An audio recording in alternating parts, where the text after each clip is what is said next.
Kwame Nkrumah, the Asajifo, the Redeemer, the dictator of Ghana, lies in the dust, a children's foot on his face. That is the lesson of this week's coup d'etat in Ghana. It's been a remarkable revolution, one of the most remarkable in Africa for a number of reasons. For one thing, the realization that he was utterly detested by just about everyone in Ghana. And the feeling of complete liberation that greeted one on arrival in Accra after the coup. When Ghana became independent in 1957, Britain's first colony to do so, it carried with it the hopes of Africa for a new and free Africa. Those hopes were turned into bitter disappointments by Nkrumah and led many people to believe that Africa and democracy didn't go together. What happened last Thursday has, to some extent anyway, redressed that balance and given Ghana the chance for a fresh start. A popular revolution, the end of a regime whose opponents had been shut away in prison by the hundred. Now, in the turbulent hours after last Thursday's takeover, the crowds wait for Nkrumah's victims to be freed, and for the men who'd supported him to take their turn in Fort Ussher jail. In the two-way traffic of liberation, some are luckier than others. Many of Nkrumah's supporters got away, others had no chance. Into the cells go the ex-Redeemers ministers. With them, at gunpoint, go scores of MPs and officials of Nkrumah's Convention People's Party. Out into the sunshine, the first of the 2,000 freed so far. Their crime, political opposition to Nkrumah. Their sentence, anything up to 10 years without formality of trial.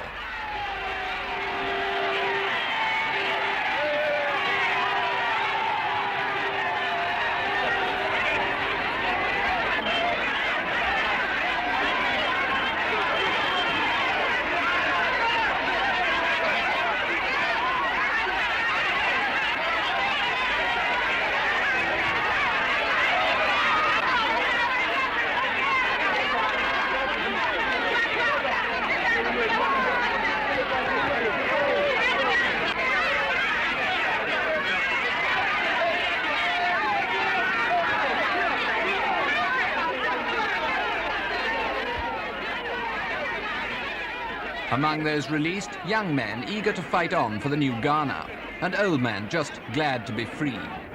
The men who set them free carried out a textbook revolution, carefully planned, swiftly executed, completely successful. Among Europeans who saw it happen was a former British colonial servant who stayed on to help Ghana after independence. Mr. James Moxham tells of the dawn takeover. Firing started, I think, about 5 o'clock in the morning and intensified as the morning went on. And of course, as I lived just outside Flagstaff House, and that was one of the main centres of resistance, particularly from the security people, of course we had quite a lot of bullets flying around. The first I heard of it was walking along the corridor to go down to breakfast, and the news came over one of the radios in the bedrooms. I didn't actually hear the announcement, but some of the cleaning staff in the corridor heard it and immediately expressed, to my mind, great delight, and then immediately rushed up and told me about it.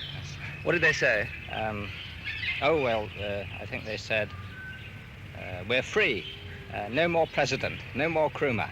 But did, in fact, the troops surround the airport and take it over? Oh, well, this was announced on the radio, and of course they did. One of the announcements said that the airport had been closed for traffic and had been taken over, surrounded by the troops, just as a security measure. Troops still guarded the airport when Reporting 66 team flew in the next day, but everything was already under control. Well, the new council have described it by saying that he seemed to act as though Ghana was his personal property, which perhaps amounts to the same sort of thing. But these sort of feelings tend to build up, and I think people appear to be ready for a change of government. And of course, in this type of government, the only way you can get a change of government is by overthrow. The overthrow of Nkrumah brought public jubilation in Accra, in sharp contrast to Ghana's near neighbour Nigeria. When the army took over there in January, there was simply a stunned acceptance by the public. Nothing like this. Outside Fort Ussher Prison, the crowd are waiting for the release of more of Nkrumah's political prisoners. What did you have mainly against Kwame Nkrumah? Because he has taken our money away, over 195 million pounds away, and we are not broke. Oh, we are fed up with him. We are fed up. Yes. What is the lady waiting for? Well, it's waiting, is happy. Is happy. According to the question we asked her before. It's very, very happy. Are you happy too? I'm very happy. Look, if my brother is in the jail yard now. I'm waiting for my brother. Yeah. Yes. How long has he been detained? About 3 years or 5 years. 5 years. 5 years. What was he detained for? For political reason. And I don't know what my brother has done, what he has done. He was detained because he was a political opponent of Nkrumah. Of Nkrumah, of course, yes.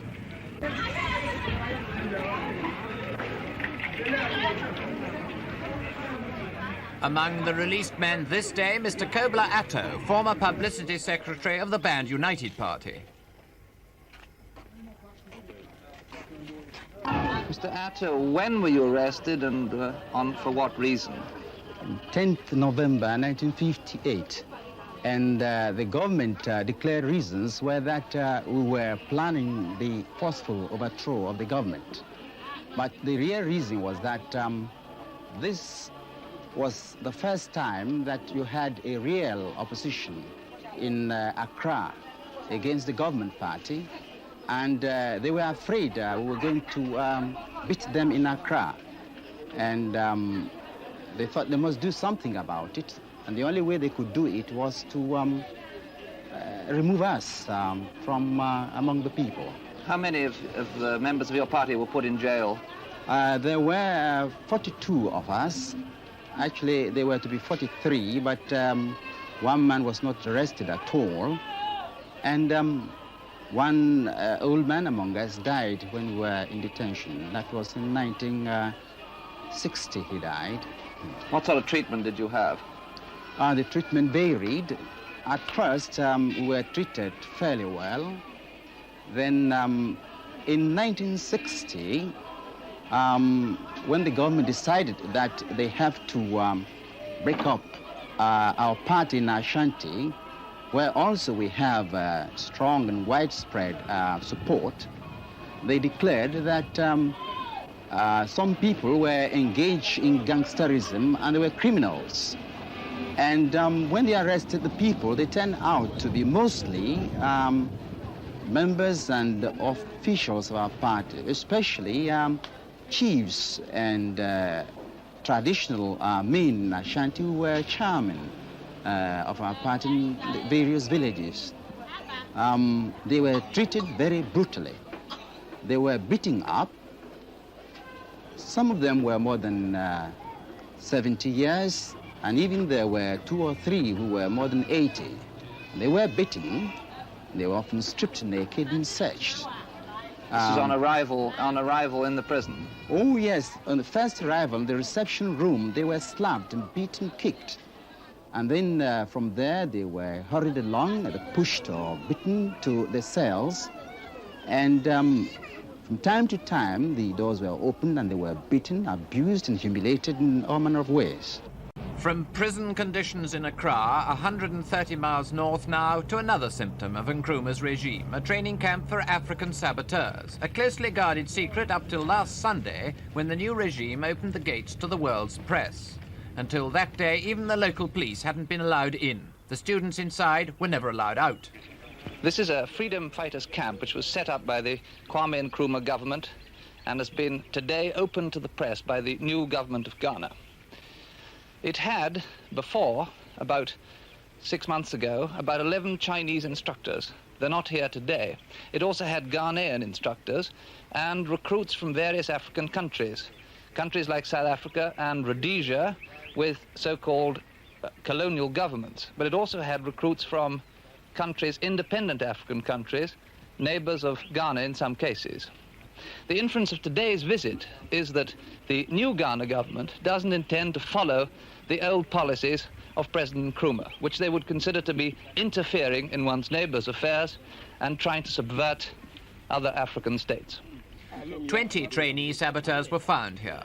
They said they'd been lured from neighboring countries with the promise of scholarships, then taught Chinese communist doctrine, guerrilla tactics, and the use of explosives. Could it happen again in Ghana? What are the chances of Nkrumah now staging a comeback from Guinea? I think it'd be very unwise to try, because I don't think he'd be well received. The public opinion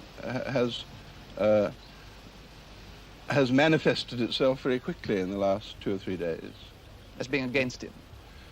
Yes, the public opinion has manifested itself as being against some of the policies which have affected the public. I mean, in certain respects, of course, his policies are Ghanaian policies, but in certain respects, particularly in relation to the economic situation, I think people felt that too much money had been spent on prestige, symbols, and perhaps too little on keeping the cost of living within bounds. This is the sort of thing that worries the man in the street. Ghana's future may now depend on released United Party prisoners like Mr. Atto. There's no vacuum in nature, and the same in human affairs. So I shall certainly be in politics. As a matter of fact, people have been telling me and many of my friends that they expect us to do better than these people, and I don't think we're going to disappoint them. What sort of Ghana would you yourself work for now? I have been brought up in ideas of British democracy, and before I went to prison, the people I associated with were people who thought the same, and I'm sure that they still hold those views.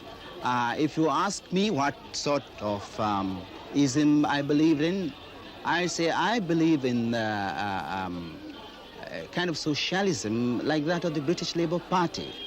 And that is the opinion, the views of the members of the UP. And I think that's what they like. They won't have anything to do with anything called communism. They hate it. In the prison, anybody who was a UP member hated communism.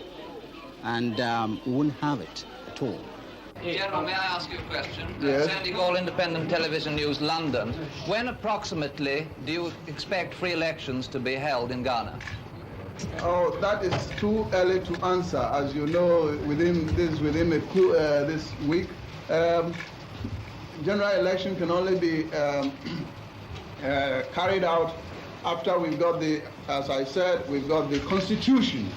I mean, this Constitution, we don't want to have a dictatorship again, and therefore the Constitution will come out when everybody in the country has been given the privilege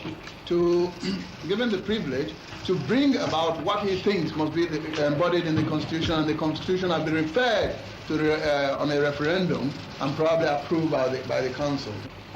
General Ankrah's first priority must be to rescue Ghana from bankruptcy.